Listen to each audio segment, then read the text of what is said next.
I'm Detail74, my pronouns are it/its, and this is Splatoon 3 Side Order New Game Plus. This video is intended in part as a submission to the Benelux Speedrunner Gathering Annual 2024 and will contain one run as a showcase of the category. Before we get any runs going, I do feel like there's a couple things I need to get out of the way first, since we're going to be moving very quickly as soon as we start. Now, for those unaware, Side Order is essentially a roguelike. It takes the regular Splatoon gameplay of firing a weapon to cover the ground in ink and then swimming through said ink, and places it in the mold of a roguelike, where you progress through these generated levels, very short ones, one at a time, and get an upgrade every time that you do, to further enhance your abilities. You can play through this mode with one of a number of weapons, but for this speedrun, the optimal one is going to be the Charger, and it is not close. This is because there are a number of enhancements that the Charger can get that are really broken, and are going to make the game really fast, and by a lucky coincidence, those are exactly the types of enhancements that the Charger has a slightly higher chance to get than most other weapons. Each weapon has a certain type of color chip, as they're called, that it favors, and for the Charger that happens to be the support type, which happens to be the one that contains all of the relevant upgrades that we really want for this run. So, with that out of the way, let's go ahead and get started. As you'll see, every time that we enter a new floor, we get to choose between 3 different options, 3 different levels with 3 different upgrades. Once you've made your choice, you immediately get that upgrade and then play the level you picked, and you rinse and repeat this over and over again. Now, notably, one of the perks of New Game Plus is that there is a permanent upgrade that you can get that allows you to reset the selection of floors that's given to you, and we're going to be using this a lot in an attempt to dig deeper and deeper for the specific upgrades that we want, as well as for floors that will be faster to complete. For this first floor, I reset a couple times and didn't really find anything that I liked, so I picked this sticky ink utility ability that'll be a little bit useful, and it was on a fine floor that shouldn't take us too long, so it's okay, but it's not really what we were looking for. The ability that we really want is called Quick Charge, and it does exactly what it says on the tin. It allows our weapon to charge up faster than it normally would. And when your weapon has this high range and this much damage, making it faster is a very fast thing to do. And there we go. On floor 2, we did actually find a Quick Charge immediately. We didn't even need to reset the floors at all, so that's great.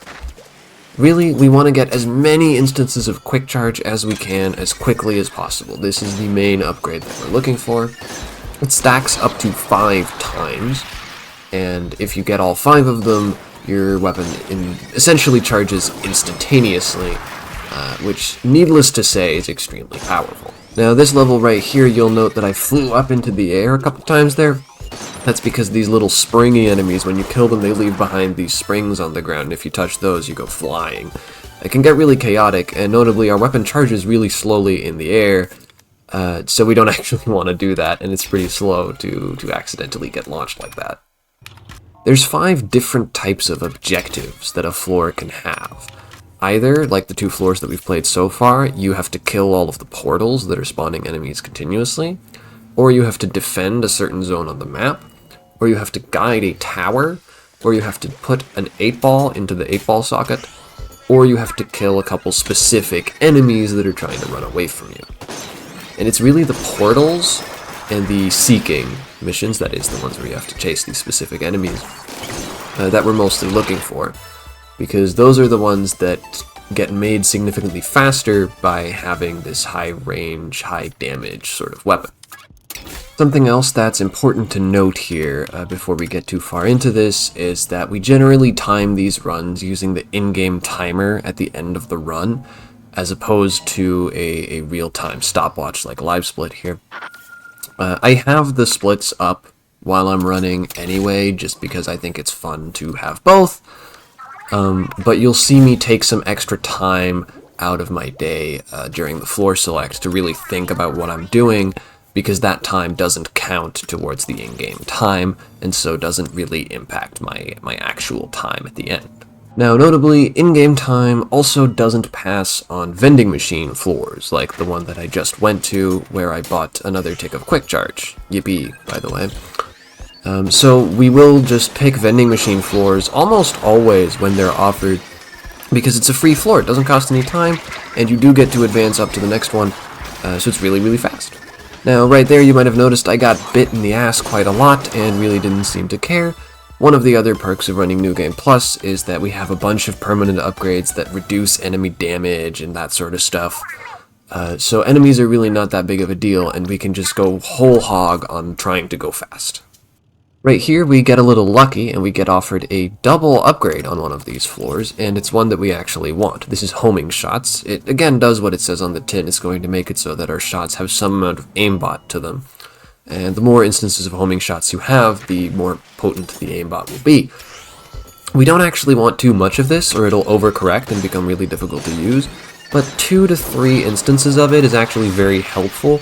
Once our weapon becomes faster and faster and faster, we just want to be able to spam it without needing to take time to aim. Now, a really observant viewer might have also noticed at this point that our weapon no longer charges that slowly in the air, like I said earlier. This is because after having 2 instances of quick charge, all the penalty for charging in the air is removed, and we charge just as fast in the air as on the ground, which is going to be very helpful throughout the entire rest of this run.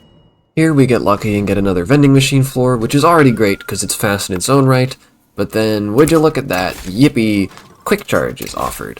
I don't have enough money to buy all 3 pieces of it that we're still missing, but I can buy 2 of them.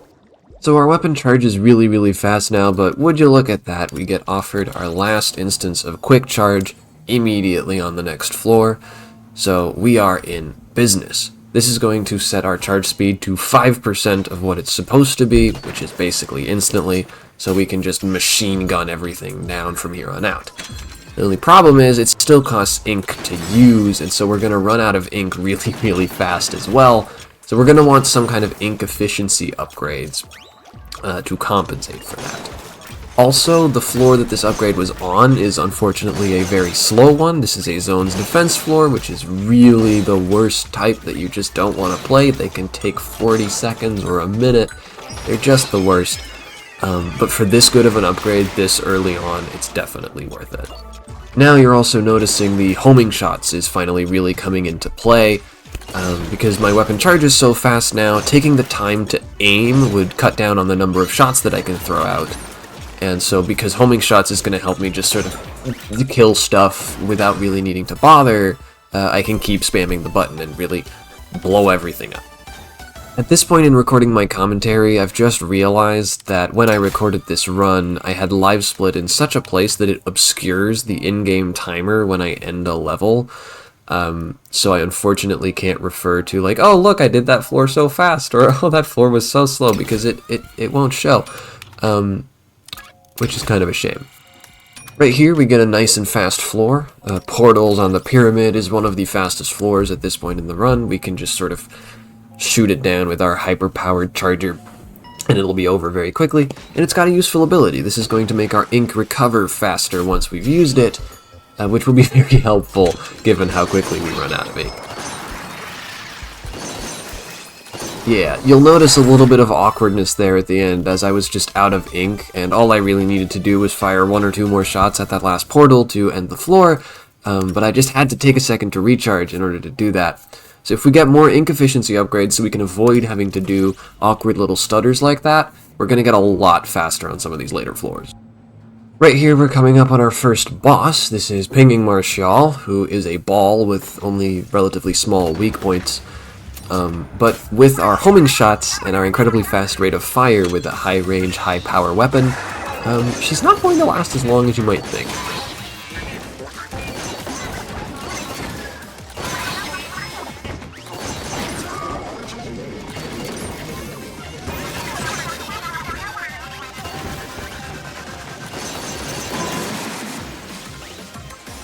I unfortunately missed a couple shots on her weak spots and only hit her armor, which just makes her roll around the arena a bunch. With a little bit better positioning and a little more patience, that could have been faster, but still. I think you're getting the idea of just how broken this weapon can get. with all of these sorts of upgrades, certainly later on. And to further illustrate my point, on the next floor after Marshall, we get offered Splat Ink Recovery as our upgrade on a nice and fast floor too, which is great because that's going to make it so that when we kill enemies, we get a little bit of ink back. And our shots pierce right through enemies, so if we can get one shot that kills like 3 things, it was essentially a free shot. If we get enough stacks of this too, it can get really, really silly, where killing an enemy can just put you up ink in total, and you can just keep going forever. Right here, I'm picking this floor more or less just because it's a really fast floor, not for any reason with the upgrades. We're in a pretty good spot already, and at this point I really don't want to dig too hard trying to find really broken abilities, because we're already in a good spot, and I just want to get fast floors that are going to take a couple seconds each so we can really cut down on that end time. Had a little bit of trouble hitting that last guy there, but I think you're starting to see as well why these seeking type floors here, where you just have to kill the little sunfish guys, are such a favorite for this run, because we can just sort of shoot them with ease from a long way away before they even see you. And so these floors really don't take very long, even if you mess them up a little bit. So we're just going to go right ahead and pick another one of those. Again, this is an ink efficiency upgrade, which is exactly what we want. Really the only things we want at this point are a couple different types of ink efficiency and more range.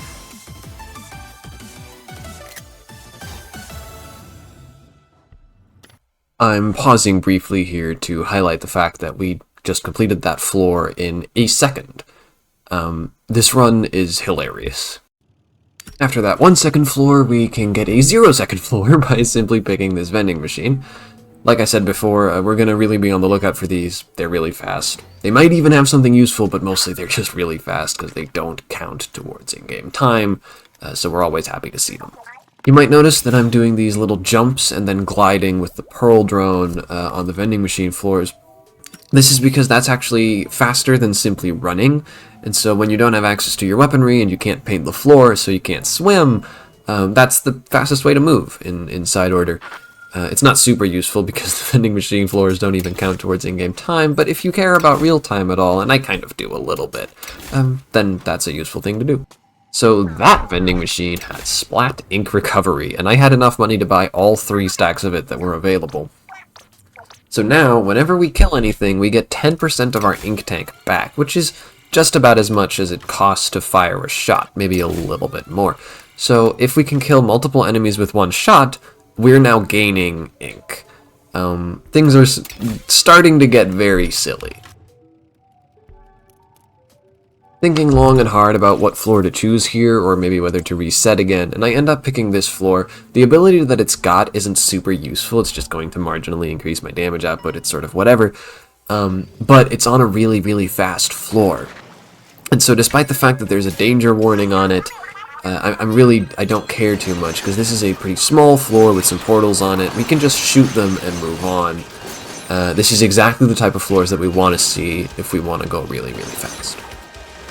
Now, I didn't do a great job of this one, but you'll also note a couple times there, if you're paying really close attention, that I was aiming my charger laser directly at the portal, attempting to shoot it through a bunch of enemies, but homing shots diverted my shots towards some enemies standing off to the side, and so we didn't pierce through to hit the portal.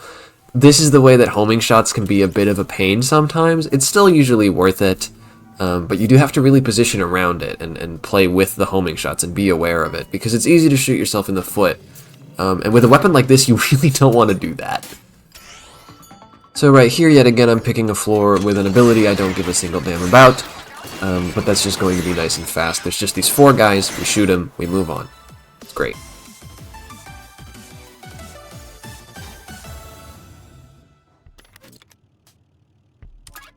You can tell I'm really starting to take my time on floor decision, just because our weapon is so powerful at this point and we really have most of the pieces we need to break the game open. I really want to make sure that I'm picking proper fast floors, because you could lose a PB just to picking 1 bad floor and accidentally taking a minute somewhere, because this run is so short. And we get very lucky once again, and another vending machine offers us Splat Ink Recovery. which means now we have a full stack of it. Now when we kill anything, we get 20% of our ink tank back, which is a little bit less than 2 main weapon shots. So all we have to do is point ourselves in the direction of a horde of enemies and mash the button, and everything will die, and it's awesome. At this point, really the main thing that we want is just more range for our gun. We mostly have ink efficiency on lock just with the splat ink recovery, although a little bit of ink saver main, so that makes our shots cheaper, wouldn't be bad either. But we really just want range to make these like seeking and portals floors easier to complete quickly.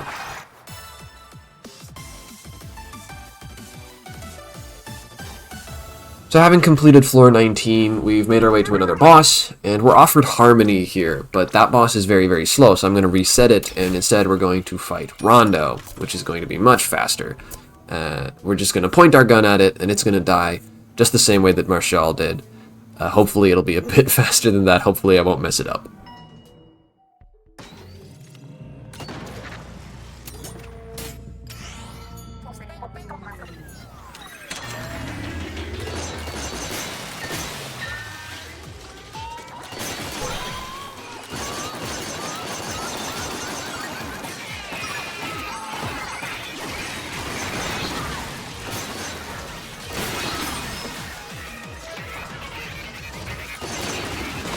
That wasn't the best, but it was okay.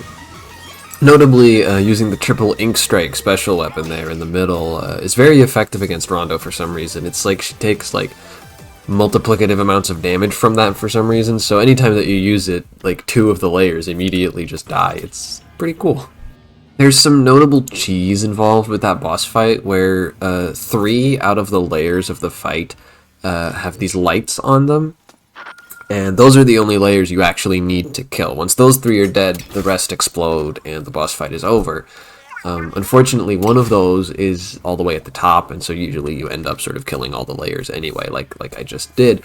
But if you have a good amount of main range, you can just shoot all of the ones with the lights specifically, and cut down a little bit more on the time that it takes to kill the boss.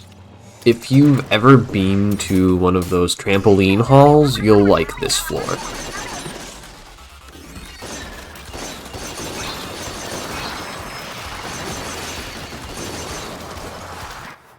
Then again, maybe our gun is a little too broken. We didn't really get a chance to jump around and do any crazy tricks, but on the plus side, the floor was very fast.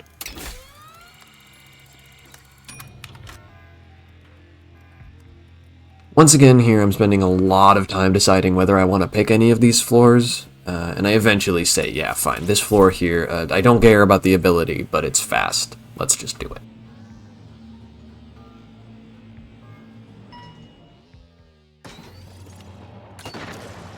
Now I messed this floor up a little bit. I'm gonna just drop down in the middle and shoot them all sort of individually. If you continue riding the cage all the way to the end, and shoot these in a different order, you can do this a little bit faster. I've since learned that. Needless to say, though, it was still pretty fast, and it's a good example of the type of floors that I'm looking for here, where there's just these little guys that you have to shoot, and they're all sort of in a triangle, and you can go bam, bam, bop, and be done with it. This floor here is going to give me a quick opportunity to talk about another type of enemy that's interesting. You'll remember at the start of the run, there were these spring enemies, where when you kill them, they leave the spring behind. There's also these whirling enemies, where when you kill them, they leave behind this spinning top, and if you kick it, it'll go sailing through all the other enemies and do a whole bunch of damage. And so this floor has got a lot of those, and you're supposed to like kill them and then kick the spinning tops into the portals and use that as your way to kill everything. We're not gonna do that. We're just gonna kill everything with our sniper rifle. Yeah. Floor 25 here is a guaranteed vending machine, which we're very happy to take. Like I've said before, vending machine floors don't count for in-game time, so they are the fastest possible floor, adding 0 seconds to the total.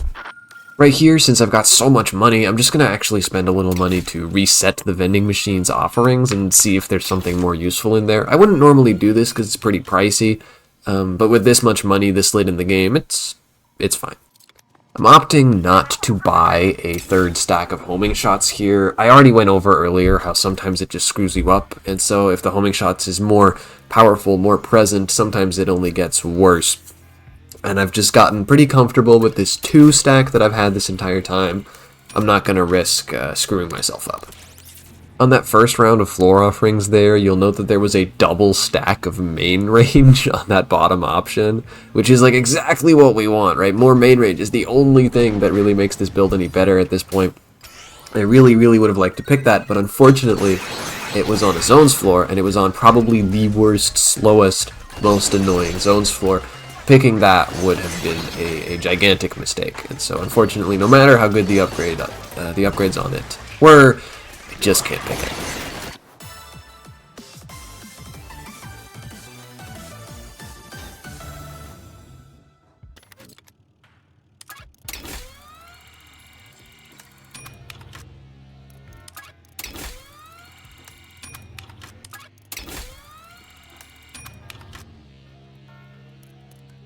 This floor that I'm picking right here has Lucky Bomb Drop. I already got 1 stack of this way earlier. All it does is makes enemies occasionally spawn these Lucky Bombs, which are going to explode and do a little bit of damage. It's just a source of a little bit of extra damage, which really isn't that useful to us, but it's fine, and it's on a good floor, right? As I've been saying, I'm really just looking for fast floors here, and this is a pretty fast one, so perfectly happy with that. Now, similar to before, though, I have since learned a better way to do this floor. It's actually better to drop off the cage earlier and just go up the hills and around and kill all the portals along the way, rather than sort of getting in the middle of all the portals and trying to shoot them all like that. So I've switched to doing that now.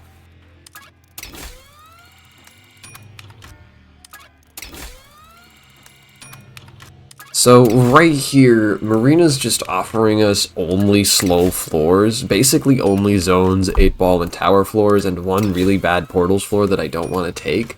And so I end up spending almost all of my money just resetting, desperately looking for something good, until she eventually gives us a vending machine, and everything is right in the world.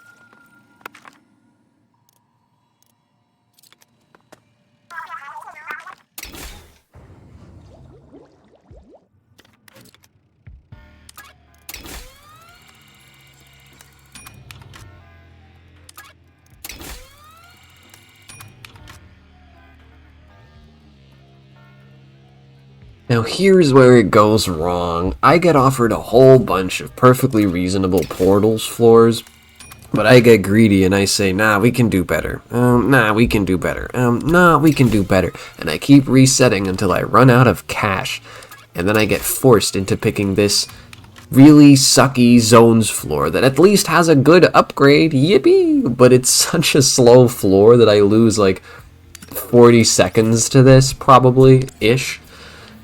If I just picked one of those portals floors, everything would have been fine, but I got greedy, so here we are. On the plus side, this means a little bit more gameplay to watch, and I get to show off just how broken we've managed to make our weapon. The way this whole floor works is a large army of enemies is going to come through this tiny gap, and we just sort of get to take potshots at them the entire time. And so, if killing an enemy refills 20% of our ink tank, well, then we can just keep doing that forever. And it's sort of cool to watch, but it's still an unfortunate situation to have gotten myself into in terms of speed. There's really nothing you can do to make a zones floor go any faster. You just have to hold the zone in your color of ink for however long the timer at the top says it has to go. And you just have to wait and keep the enemies off of it. It's fun to play, but it's not exactly fast compared to something like Seeking, where all you have to do is kill these 4 specific guys, and then the floor just immediately ends. Still, despite my error, and despite my after-the-fact complaining about my error, we do make it through this floor with ease. It just takes a while. And that brings us to floor 30, the final floor, where the final boss is waiting for us. If the other bosses have been any indication, you'll know this boss is not going to take very long. It will take a little bit longer than those, you know, it is the final boss, but we are going to kill it with our gun, and we are going to do that very, very fast. Now, the final boss music for this game is really, really good, so I highly recommend that you just take a listen and watch the chaos unfold, and I'll take a step back from commentary.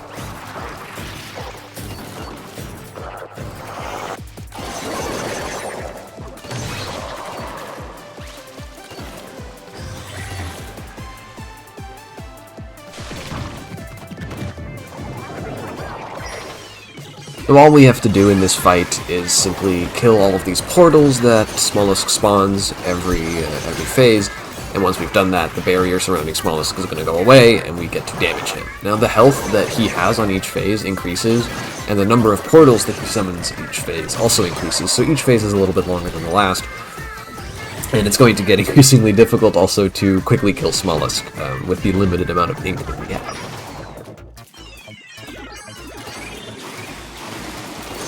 This is where I would have mostly really liked to have had a bunch more range than I do, as well as a little more swim speed, maybe, just to make getting around to these different portals, especially in Phase 3, a little bit quicker, because as it stands, I'm having to spend a lot of time just sort of moving around, and it's kind of a shame. But even still, with a damage output this good, even if our ink efficiency isn't great, even if we don't have a lot of range, yada yada yada, this boss is going to drop very easily. And that's the run. So, in in-game time, this run was a 7:32, which is still my personal best at time of recording this commentary, and I'm pretty happy with it. It was a very lucky run where we got a lot of quick charge and a lot of splat ink recovery relatively quickly, but where we unfortunately missed out on a couple other highly desired abilities like extra range, ink saver main, a little swim speed, and stuff, and where I made a lot of very big errors. Just that one error on floor 29 of getting too greedy with my floor selection. If I just hadn't done that, this could have easily been in-game time 6 minutes, because that floor that we did there took about a minute. I think it was like 50-something seconds, if I remember correctly. So this could have been, like, let's say a 640 or a 650 or something like that. So there's still a lot of room for improvement here. Also, I've just been getting better at the game. I've been learning more about sort of how to approach some different floors, and so on and so forth. So as soon as I get another run with similarly good early RNG to this, I'm sure that I can go faster than this. I'll be submitting this to the Benelux Speedrunner Gathering Annual 2024 with the estimate of 30 minutes real time. Most of the runs that I'm doing take about 24 to 27 minutes real time, but depending on how badly I fuck up or how much time I want to take to think at any given time, I thought, let's just say 30 minutes and not like 25 or anything, right? Like, let's not get risky with this. So it'll be a nice short run just to fill in there, which complements very well the other run that I'm planning to submit later this week, which will be Metroid Dread, which will be a much longer run, about 2 hours. In any event, I'm pretty happy with this run. There's a lot to say about it, and a lot that I don't necessarily get to say in such a short time, but yeah, I'll be very happy submitting this run with where I'm at now. And I'll be very intrigued to see how far I can get it down with a little bit more of a grind. I've been Detail74, and have a good day.